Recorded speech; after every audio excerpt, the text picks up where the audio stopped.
नमस्कार दोस्तों, जय श्री कृष्णा। दोस्तों, आज की हमारे इस वीडियो में हम जन्माष्टमी की कथा सुनेंगे। द्वापर युग में भाद्रपद कृष्ण अष्टमी तिथि की आधी रात को मथुरा के कारागार में वासुदेव की पत्नी देवकी के गर्भ में भगवान श्री कृष्ण ने जन्म लिया था। श्री कृष्ण ने बुधवार को रोहिणी नक्षत्र में जन्म लिया था। अष्टमी तिथि को रात्रि काल अवतार लेने का प्रमुख कारण उनका चंद्रवंशी होना बताया जाता है। श्री कृष्ण चंद्रवंशी चंद्रदेव उनके पूर्वज और बुद्ध चंद्रमा के पुत्र हैं। इसी कारण चंद्रवंश में पुत्रवत जन्म लेने के लिए कृष्ण ने बुधवार का दिन चुना। भगवान कृष्ण ने माता देवकी के 8वें संतान के रूप में जन्म लिया था।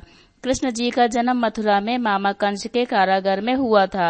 माता देवकी राजा कंस की बहन थी, इसलिए भाद्रपद कृष्ण अष्टमी तिथि को भगवान श्री कृष्ण का जन्मोत्सव मनाया जाता है। सत्ता का लालची था कंस। कंस को सत्ता का लालच था। उसने अपने पिता राजा अग्रसेन की राजगद्दी छीनकर उन्हें जेल में बंद कर दिया था और स्वयं को मथुरा का राजा घोषित कर दिया था। राजा कंस अपनी बहन देवकी से बहुत प्रेम करता था। उन्होंने अपनी बहन का विवाह वासुदेव से कराया था, लेकिन जब वह देवकी को विदा कर रहा था तभी एक आकाशवाणी हुई थी कि देवकी का 8वां पुत्र कंस की मौत का कारण बनेगा। यह सुनकर कंस डर गया। उसने तुरंत अपनी बहन और उनके पति वासुदेव को जेल में बंद कर दिया।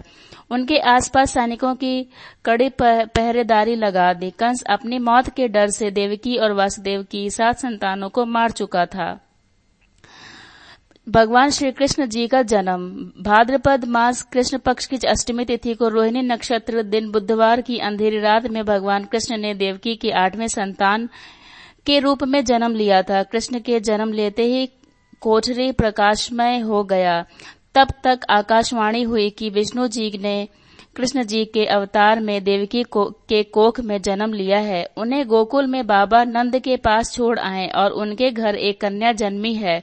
उसे मथुरा लाकर कंस को सौंप दे। भगवान विष्णु के आदेश से वासुदेव की भगवान श्री कृष्ण को सूप में अपने सिर पर रखकर नंद जी के घर की ओर चल दिए। भगवान विष्णु की माया से सभी पहरेदार सो गए। कारागार के दरवाजे खुल गए। कान्हा चले गोकुल धाम। आकाशवाणी सुनते ही वासुदेव के हाथों की हथकड़ी खुल गई। वासुदेव जी ने सूप में बाल गोपाल को रखकर सिर पर रख लिया और गोकुल की ओर चल पड़े। वासुदेव भगवान कृष्ण को लेकर नंद जी के यहाँ सकुशल पहुंच गए और वहां से उनकी नवजात कन्या को लेकर वापस आ गए।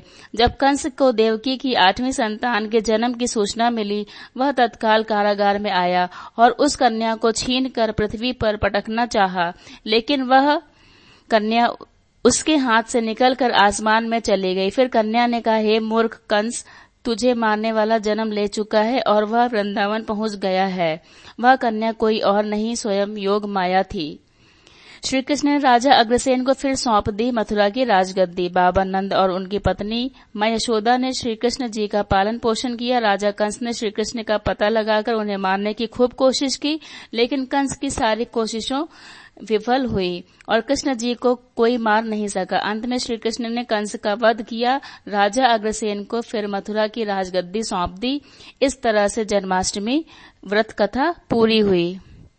तो दोस्तों, कैसी लगी आपको यह कथा? कमेंट सेक्शन में जरूर बताइएगा और हरे कृष्णा ना लिखिएगा। धन्यवाद।